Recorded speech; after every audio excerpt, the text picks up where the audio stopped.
Hey guys, this is Jennifer, and this is the Jennifer Allwood Show, the podcast where you learn how to create a beautiful home and build a creative business. Grab a cup of coffee, find a cozy spot in the house, and let's chat. I'm excited you're here.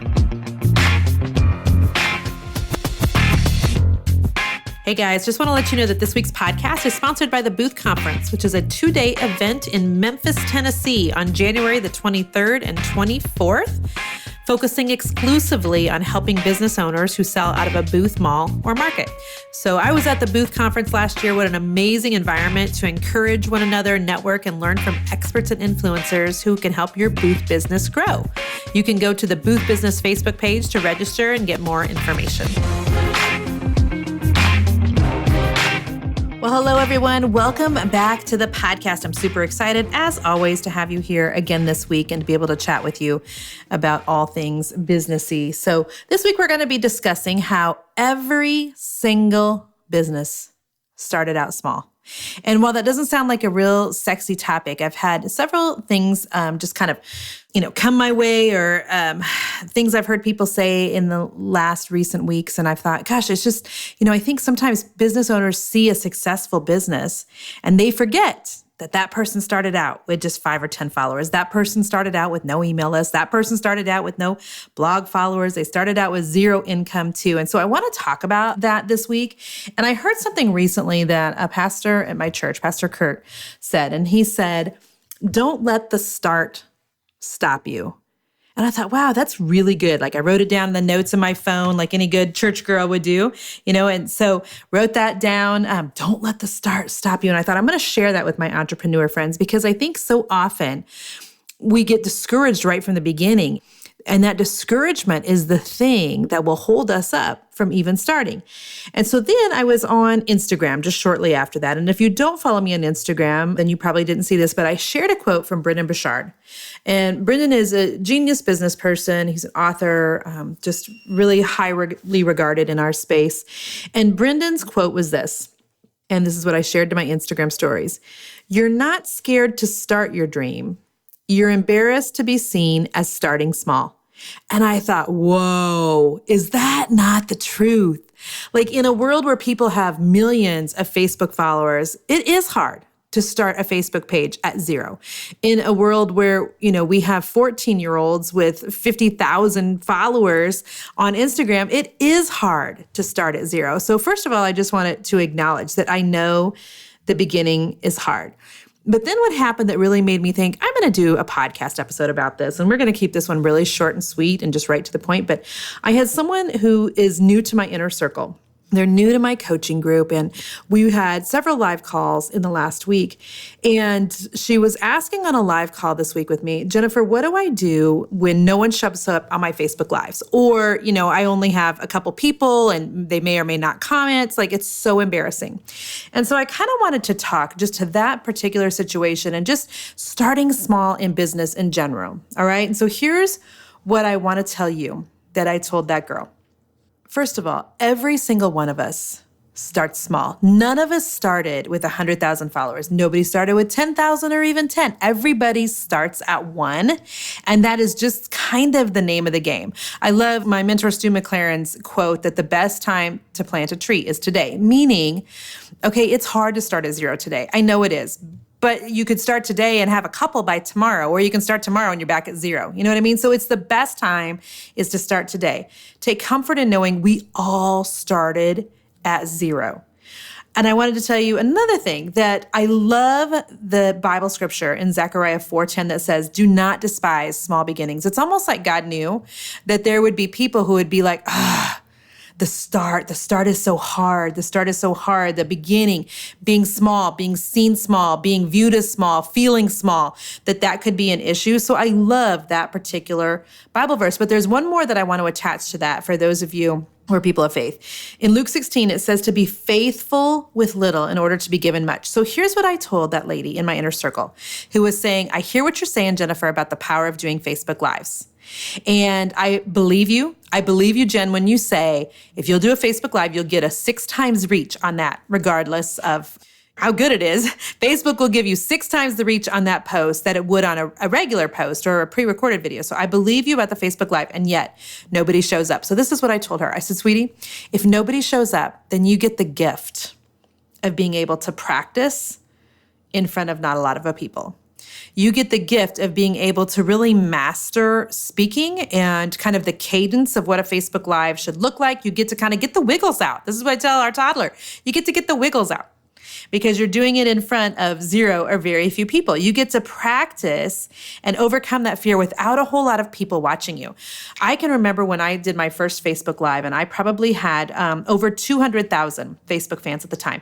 And I had previously been practicing on Periscope. But, Periscope was kind of a different ballgame. It was not nearly the amount of people would show up on a Periscope Live as they would on a Facebook Live. So I will never forget, like the first time I remember doing it in my dining room. I made sure I was at, the way that the light hits in the room just perfectly so that my face looked, like my skin did in my 30s. Not really, but you know what I'm saying. And so I can remember like making sure the lighting was all right and thinking, oh my gosh, is my tripod right? I don't know. And I can remember thinking, I am going to throw up. I know everybody says it's not that big of a deal. I've done it on Periscope, but I am going to throw up hitting go live on Facebook right now. And when I think back to what was I scared of? I was scared of 2 things. I was scared of, what if everybody shows up? Oh my gosh. What if all 200,000 of my fans show up? And then on the other side of that, I was scared that nobody would show up. Oh my gosh, I have 200,000 fans. What if Facebook alerts every one of them that Jennifer's live and nobody cares and nobody's here to listen? And I was terrified of both. Well, I don't remember how many people showed up, but the good news is I didn't die and I didn't throw up. And the next time I did the Facebook Live, it became a little bit easier and there was a few more people that showed up. And the next time it became a little bit easier and a few more people. And that's just how it's went. And so I know that it's nerve-wracking when you're starting out and you only have a couple people following you on social media or your first 3 people following you on Pinterest, or you just started a blog and only your mother and your sister are reading it. But the truth is, sometimes that's a blessing, because you can get to be better at your craft with a smaller audience in the privacy of like not a huge crowd, which is probably really different than what my situation was. And so I encourage you just to practice in front of those few people. Number 2, what I told the lady in my inner circle is this. Sometimes we feel like other people know how many followers we have, that people know that we've only got 500 people following us on Instagram, or that we just started on Pinterest and those are only 3 followers. But what I challenged her was by saying that, you know what? No one knows that you're as little as you are on the social media platforms yet. We think everybody does, but they really don't. It's almost like, have you ever been like out in public and you trip? You like trip on the steps or you just catch your foot. So you're out in public and you trip and you're like, oh my gosh, everybody saw it. You know what? The truth is, very few people saw it. So very few people actually know how many followers you have at any given time. And what I was telling her was the only people that know are the people that are keeping really close tabs on your business. Now, sometimes that's maybe your business partner. Well, that's a safe place. That's maybe your family. They're a safe place. It could be your competitor. And if they're watching your numbers so closely, honey, this is what I told her. They are missing out on an opportunity to really be watching their own business and building their own business. If they're watching you that close that they see how many followers you have, they're missing their own opportunity because they're in your lane. They're watching what you're doing. So rest assured that there's so many times that I'll say to someone, that I have 345,000 Facebook followers. And they'll be like, what? The last I knew you had like 100,000. People don't really know. They don't really know, especially after they follow your page. Maybe they'll see how many followers you have the day that they begin to follow it, but they don't have any idea from then on after. And the last thing I told her was, girlfriend, everybody has to start somewhere. If you only have got 3 people showing up on that Facebook Live, I want you to give so much value to those 3 people, because the way those 3 people become 6 people and then 9 and then 18 and 36 and they just keep multiplying is when you just give so much to what God has entrusted to you. That when you do the very best job you can on a Facebook Live for those 3 viewers, that the next time they see you, they're going to be watching your Facebook Live and they're going to share it. If you'll write the best article possible for those 4 readers of your blog, man, the next time somebody asks them about, where can I go on the internet to learn how to make jewelry or something, you will be the person that they recommend. Well, have you seen this blog post? Give as much as you can. Give with your whole heart to the people that are actually showing up to support your business. I hope that helps. And listen, if you are someone who has just recently started in business, okay, so you've started, you're feeling like, gosh, this is so hard to like get some growth, like get to some momentum. Like, how do I kind of get things to really take off? I've told my friends and family about my business page, but I'm not really sure what to do from here. So I want to give you a freebie. All right. You can go to jenniferallwood.com/1,000 followers and write the number out, 1000 followers. So it's jenniferallwood.com/1,000 followers. And this is a free resource for you that will help you get to your first 1,000 Facebook fans. And let me tell you something shifts in your mind when you get to 1,000. And it'll shift in your mind again when you get to 5,000. And it'll shift again when you hit 10 and 50 and 100,000. And you'll begin to just walk a little straighter as you hit every milestone. You'll begin to carry yourself a little bit differently in your business. You'll begin to feel better about the legitness of your business simply because you have more of a social media presence. So please don't undervalue the value of having those followers. And there is a strategy to building a following. So if you've already got a following and you're listening to me talk about Facebook Lives and you're like, wait a second, I haven't even been doing Facebook Lives. Listen, we have a podcast episode on the internet. You can find it in the show notes where you can get all of my information about how valuable Facebook Lives are to you. If you're someone that has to build your social media following and you still don't have your first 1,000 followers, go to jenniferallwood.com/1,000 followers. The very best advice I can give you in a nutshell is this. Man, do the best, most juiciest content that you can to the people who are already following you, whether that's a Facebook Live, whether that is a post, whether it's an Instagram story. Be the best that you can be for that small crowd. Make sure the content that you're posting is super shareable so that it's relatable, so that when people see it, they want to share it with their friends and family. Make sure that you're working really hard on developing that Me Too factor. So many people will say, okay, Jennifer, what are you talking about? Here's what I'm talking about. When I'm sitting down and I'm writing a Facebook post or writing an Instagram post, I will try to craft it in a way that when somebody sits down to their phone and they're laying in bed at night next to their husband, they should be, talking like married couples should be doing, but we're all laying on our phones in bed. We're here to tell the truth. When that person is scrolling through their feed and they see one of my posts, I want them to stop and read it and go, oh my goodness, me too. Me too. Like talking about, how my kids are a hot mess or how parenting is hard or how, everybody thinks that if you have a pretty home, that it should be decorated, at the beginning of the season and how we're just struggling to keep up here, right? So you're trying to develop that Me Too factor when people are reading your social media, because when they have that Me Too factor, they will like, comment, and share. And like, commenting, and sharing is how you gain momentum and gain more followers without having to pay for Facebook ads.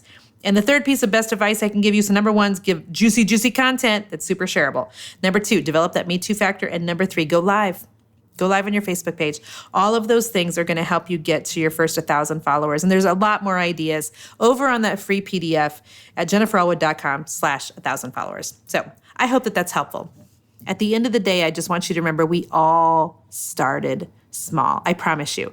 And you just never have any idea at how quickly God can multiply your business. So don't despise the small beginnings and just get about the business of actually starting. So quickly, I'm going to read a podcast review from Tracy at the Lavender Magnolia. So Tracy says, after following Jennifer for a couple of years on Facebook, I immediately subscribed to her podcast when it came out, and I've been listening ever since. Well, thank you, Tracy.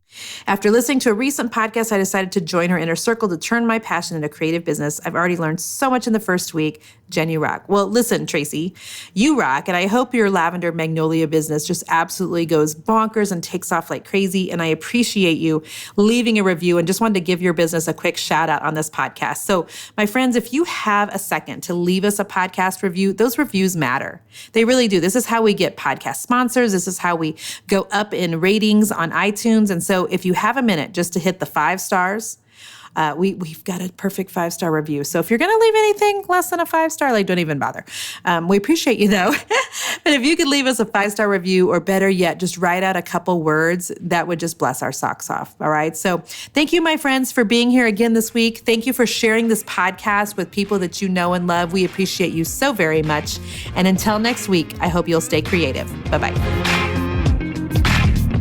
Hey friend, thank you so much for listening to the podcast again this week. I'm so honored that you're here and that you just listen week in and week out and that you share the Jennifer Allwood Show with your friends and family. Thank you, thank you, thank you. Hey, don't forget that you can subscribe to the podcast on iTunes, or if you're an Android user, go download the Stitcher app and you can subscribe there so that you know every single week when a new episode releases. Also, if you have any time to leave us a review, these reviews are super important in getting guests for the show and sponsors for the show. And so we'd appreciate it if you have just a second to leave us a review. That would be amazing. Thank you guys again for being here. And until next week, stay creative.